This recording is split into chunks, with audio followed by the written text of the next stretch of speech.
Kasi yung iba dyan, mga vlogger na bumabanat na ngayon kay Marcos, dati naman uniteam yan. Okay? So, we consider them na dating nag-uniteam na nagsisi. Okay? Pero kami mga legit na hindi uniteam, tulad ninyo, mga kababayan ko, mga Iskonyan dyan, tulad ninyong mga solid DDS, ibig sabihin Rodrigo Roa Duterte, supporter, di ba? Hindi ho tayo ever nag-unit team. Pero anong tingin natin? Ang tingin natin ay issue lang. Hindi ho natin sinisiraan si Vice President Sara Duterte, hindi ho natin sinisiraan si Ferdinand Marcos Jr., ating Pangulo. Ngunit pagka merong isyung hindi maganda, doon lamang tayo bumabanat. Tama, mali. Pero itong mga unitain ng mga Marcos vloggers, sila ho pa yung sumisira ng unit team. Diba? Kaya nga nakakapagtaka ho eh. Bakit kayo pa ang sisira sa sariling pahayag ng inyong Pangulo, ng ating Pangulo? Walang iba kung hindi sino ho ba ang nagsabi niyang unit team na yan? Sino ho ba ang merong platapormang unity? Di ba ho? Walang iba kung hindi si Pangulong Marcos? Bakit hindi ho kayo nasunod? Parang nasunod ho kayo kay Romualdez. Kasi bayad yung iba. Okay. Hindi ako sure Pero may balita kasi ako eh. Hindi ko na lang sasabihin Nakuha ko lang din yung balita na yun sa mga dating kasamahan ninyo. Meron daw talagang sariling influencer or army etong si Romualdez. Di umano according to meron daw talaga itong mga alagang vloggers. Sabagay. Malaki nga naman yung extraordinary fund.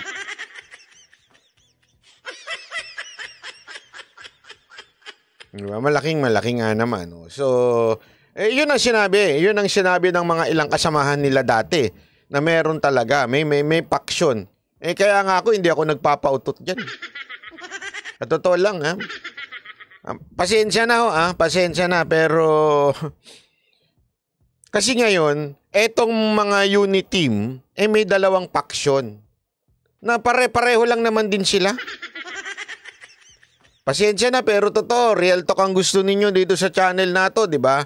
May dalawang paksyon yan Paksyon ni Amy Marcos at paksyon ni Romualdez. Diyan daw sa mga vloggers o influencer. Sabi ko, pareho pala kayong loko-loko din Ganun pa rin yan Ang ending pa rin yan, Marcos pa rin Diba? Naglolokohan lang kayo naglolokohan din. Bata nyo rin pala ilalagay. Kaya nga hindi ako naniniwala na nag-o-oposisyon si Amy Marcos.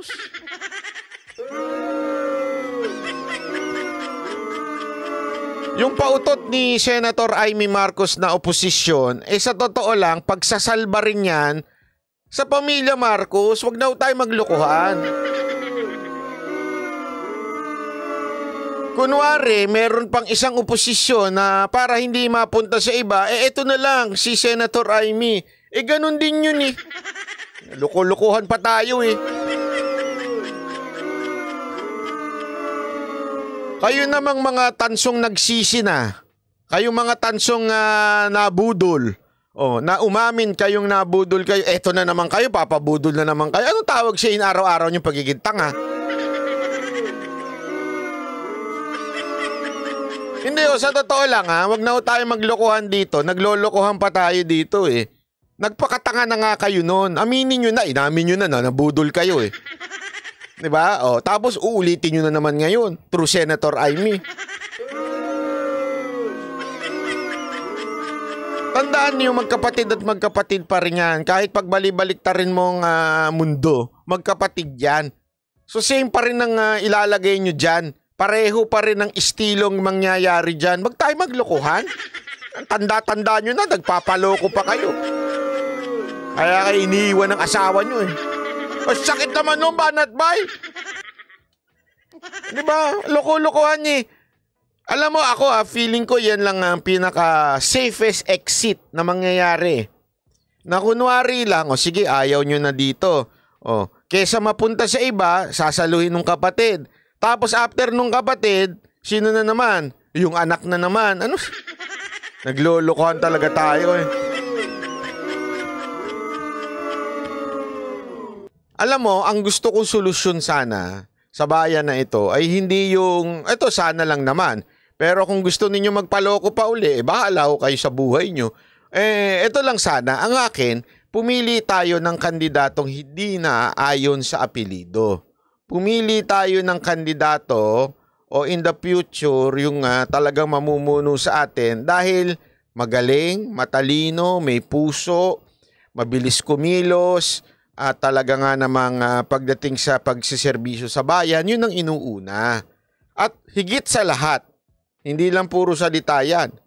Dapat higit sa lahat, may record. Gano'n na naman tayo. Maglalagay na naman tayo ng isang presidente. Ano record?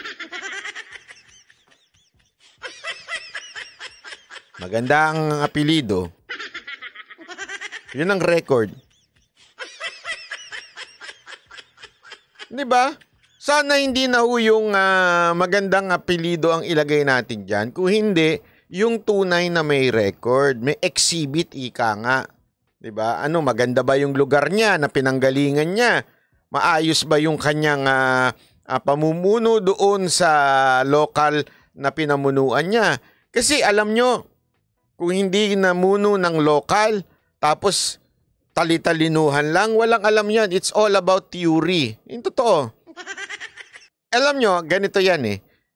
Ibang-iba po kasi ang mambabatas sa merong experience sa local governing. Kasi iba ho talaga yon.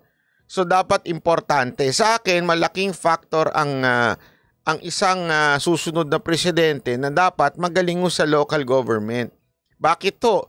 Siyempre, napaka-importante lalo na yung gusto nyo yung dama, yung puso ng mamamayan. Nakikita ho yan doon sa mga mayor na nag hands-on. Kung hindi man mayor, gobernor, o kaya vice mayor, o wag naman yung congressman.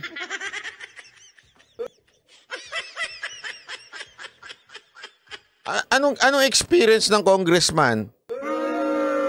Tumanggap ng extraordinary fund. Although meron din naman mga mambabatas dyan na meron namang alam pagdating sa masa. Meron din naman hong ganyan, okay? Meron mga extraordinary na mambabatas na ganyan na merong alam pagdating sa masa.